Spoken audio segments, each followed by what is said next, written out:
안녕하십니까. 유한타증권 철강 담당 이현수입니다.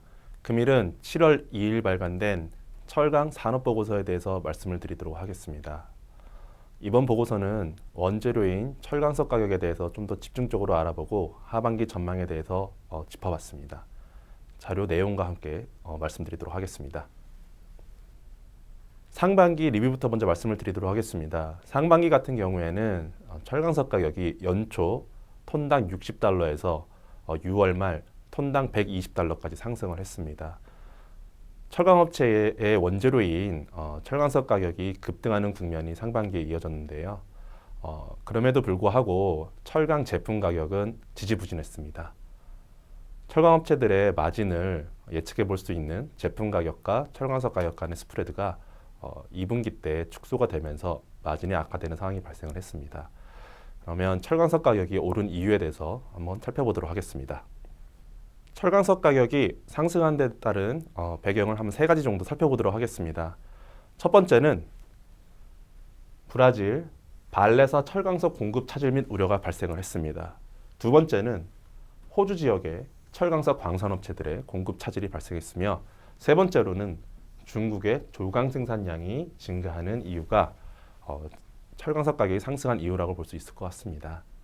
브라질 발레라고 하는 회사는 세계 최대 철강석 생산업체입니다. 이 업체가 지난 1월 댐 사고가 생기면서 철강석 수급에 대해서 차질을 빚게 되었습니다. 두 번째는 단일 국가로는 철강석을 가장 많이 수출하는 국가인 호주 지역에서 올해 3월 사이클론이 해당 국가의 철강석 광산들에 피해를 입히면서 호주 쪽에서도 수급에 차질을 빚었습니다.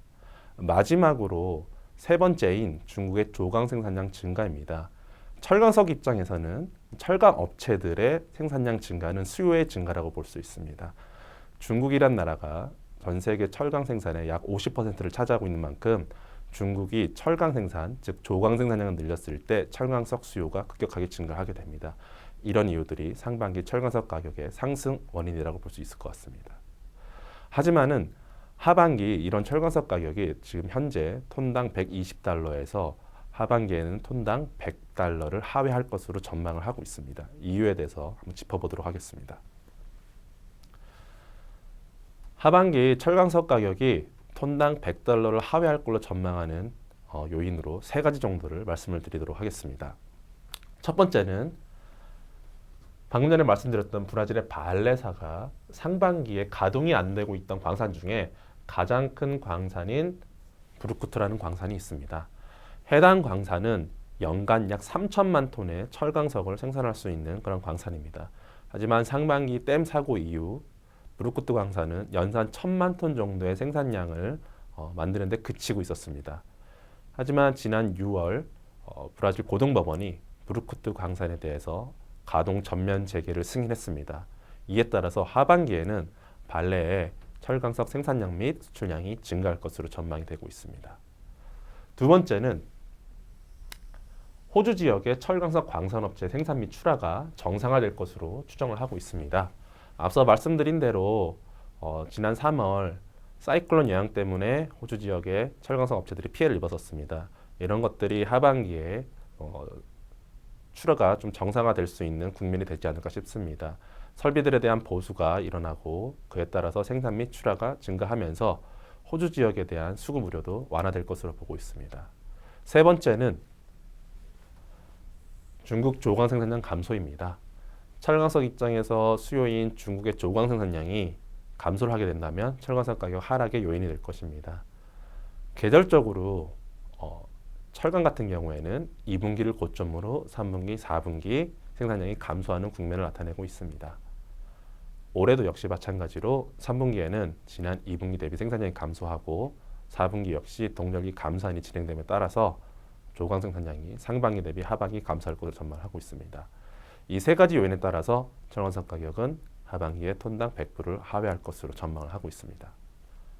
따라서 하반기 같은 경우에는 주요 원재료인 철강석 가격 하락과 중국의 조강 생산량 감소에 따른 철강 제품 가격 상승, 그에 따라서 스프레드 확대가 일어날 것으로 전망을 하고 있습니다. 철강 업종에서 코스트 푸시라는 표현을 많이 씁니다. 원재료 가격이 올라감에 따라서 제품 가격을 동반해서 인상을 시키면서 실적이 좋아지는 국면을 일컬어서 코스트 푸시라고 이야기하고 있습니다. 하지만 상반기 같은 경우에는 원재료 가격이 상승했음에도 불구하고 그 폭만큼 제품 가격이 올라가지 못하면서 스프레드가 많이 축소됐습니다. 현재 국면에서는 원재료인 철강석 가격이 추가적으로 상승하는 것보다는 원재료인 철강석 가격이 더 여기서 하락하면서 스프레드가 확대되는 게 중요하다고 판단을 하고 있습니다.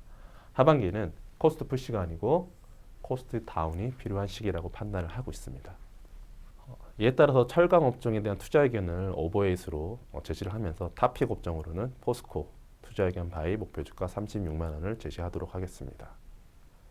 국내 철강업체 중에서 중국 철강 시장에 가장 민감한 기업은 포스코라고 판단을 하고 있습니다. 주가가 2018년 2월 이후에 지지부진해서 가속 하락세를 모면하지 못했습니다. 이유 중에 하나는 미중 무역 분쟁이 계속 심화되고 있었으며 중국의 철강 시장이 악화된 이유가 주된 요인이라고 보고 있습니다. 하반기에는 그러한 이유들이 변화될 것으로 판단을 하고 있습니다. 이번 자료는 포스코뿐만 아니고 현대제철, 세아베스틸, 동국제강, 고려아연, 풍산 6개 종목에 대해서 기업 보고서를 발간을 했습니다. 해당 자료는 자료를 참고하시면 될 것 같습니다. 탑픽 종목인 포스코에 대해서만 간단하게 말씀드리도록 하겠습니다. 2분기 필요비입니다. 2분기 실적 발표가 7월 달에 예상이 되고 있습니다. 2분기 같은 경우에는 원가가 1분기 대비 추가적으로 올라오는데요. ASP, 즉 판매 단가 역시 올라오면서 일부 이 원가 인상 부분을 상쇄할 것으로 보고 있습니다. 2분기 별도 영업이익은 약 7,200억 원, 연결 영업이익은 1조 1,000억 원 정도는 예상되고 있습니다.